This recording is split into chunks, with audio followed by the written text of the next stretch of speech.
Hi, so my name is Leticia. I am the head of business development at Loop, and I will be doing a very short, quick demo to share with you today our key functionalities. I would just ask you kindly keep in mind that this is just an overview. We will be just sharing the key features, the key capabilities, not so much in depth, because then when we have more in-depth discussions is actually when we are having the use case discussions with our prospects and with our customers, where we can get into more detail and share as well more of the, how to say, tweak and tips and how we can approach the use of the platform. The functionalities that I share with you today as well, none of them are, they are all flexible in the sense that they can be enabled or not. Um, so it's much more a matter of you as an organization deciding what are the modules that you want to have available in your loop, in your organization or not. Apart from that, I think that's a bit of it. Feel free to check out our website, also to reach out to me and our team if you would like more detail, proper demo to discuss as well some of functionalities that might be more relevant for you. I'll share my screen and here we go. Let's see.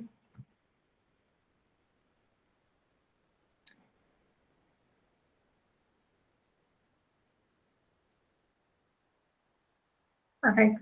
So now I am on the Loop homepage, right? And I'm logged in as James. James is my user today.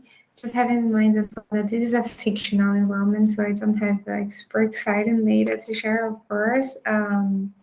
But it's good. It's really good and good to illustrate how everything works. So what happened here on the behind the scenes a little bit? James, his company already had the onboarding process and they picked few skills and topics that are strategic for them at the moment. Those skills are not set in stone skills, so they can change. We actually expect them to change along time and also to more skills to be added or removed and so forth. So we suggest our customers to pick between 5 to 15 strategy skills, and it can be for different reasons that they are selecting those skills. It can be due to a skill gap, it can be due to a business transformation. So the reasons behind it vary. But then within James' organization, they selected these 6 skills. And then after that, James had the chance himself to pick 3 other skills that are the ones that he's interested at the most. That means that he will be either sharing that skill with someone, his expertise, or learning from an expert within his organization. What we suggest is that all users in Loop, they can both share and learn skills, but that's also something flexible if your organization, for example, identified that you would like to have 2 separate groups because of your goals or any other reason, that's also fine with us. But here into this setup, James can both share skills and learn skills. So he has this sustainability, lean and agile and leadership topics that he selected. And as soon as the user does that, everything that pops up for them in all modules, anything in Loop, will be content related to those 3 skills or the other skills that the user selected, right? I can already see from my organization some suggested peers. I have a brief introduction from Nancy. I have a video. I can also see that she's an expert within sustainability. I can right away book a session with her just by clicking in a button.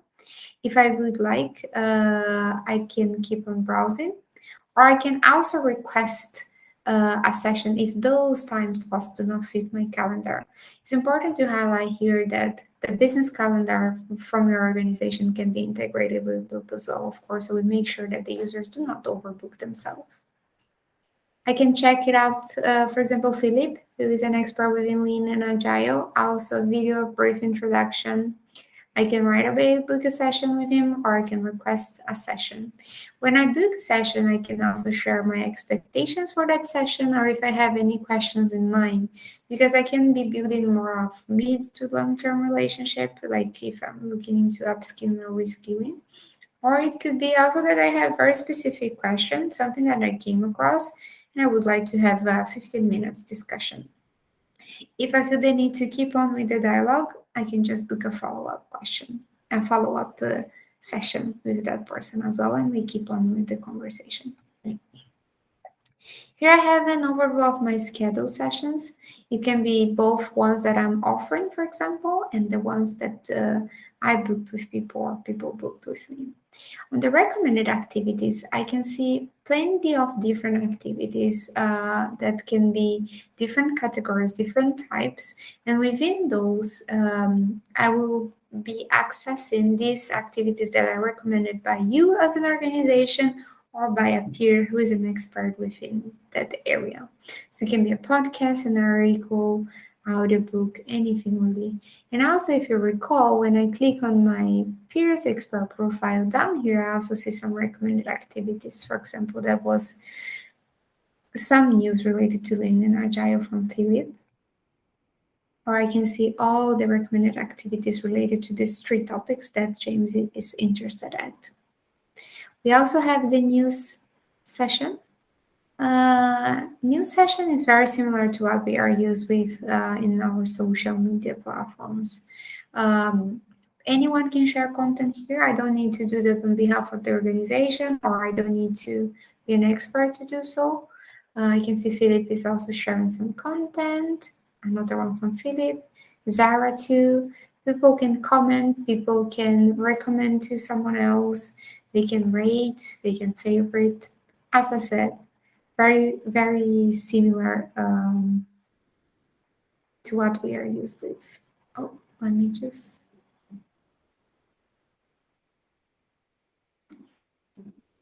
Yes, sorry about that. So here on the right hand, I can also see the most favorite ones within my organization and the top rated news as well within my organization. We also have the event session. As the name suggests, is an event area. I have few possibilities here as well. I can share internal events or external events. If I share internal events, I also have the possibility to host those events through Loop. So we will have like a video call, on Google or on Teams, on Zoom. So people can have a live stream. They can also enable the chat panel if they would like to. They can add breakout rooms and etc. It's really, really flexible in the way that anyone from the user perspective can share an event. Let's say, well, I've been working into something and I would like to share with my colleagues, so I would do a 15 minutes event.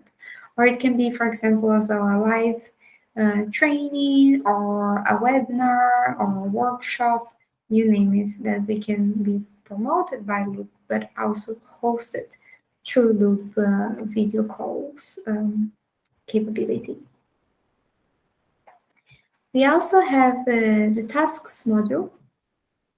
So the tasks is pretty much the space where small projects, what we call microtasks, can be posted, and then other peers can join and collaborate within that. It's great because the organization gets things done, but also on the other hand, we create this safe environment where people that are upskilling, learning new skills with their peers can also have a hands-on experience and being also assisted by their colleagues within that small project. So, for example, Nancy in 1st of April, she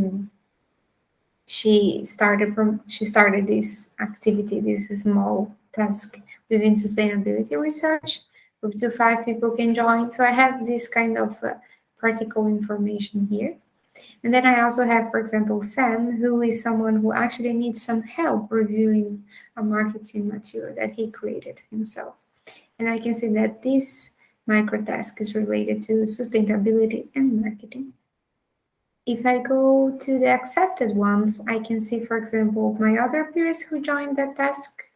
And I can also see that afterwards, because this task happened actually on 1st of March with Zara, afterwards I can also have a rate and share some insights from the qualitative and quantitative perspective with my organization about how the task went. With my other peers, what I can do as well is to do this evaluation of previous sessions that I had too. And then this feedback is also shared with my organization to make sure that they keep track on how is how these skills are being promoted and how those interactions are happening. In the dashboard area, we also have a number of KPIs that we follow with our customers. Of course, this is fictional environment, as I said, so not so much exciting data to share, but let's select time frame. And then I can see, for example, workforce development. I can see how many people interested per topic within this time frame. Also, the average skills level increase within this time frame among the skills that are being promoted in Loop. And then this number of KPIs here that we follow, they are actually quite customizable as well. So if there's any type of interaction that you as an organization would like to investigate that is happening in Loop, then we can just create the KPI without any problem as well. So I can see the number of available sessions, the number of book sessions, though I can also filter as well for a specific time frame if I would like, and then some other possibilities of the KPIs that we follow with all of our customers. So active customer, active peers, experts per topic, active users per topic that are learning skills and so forth.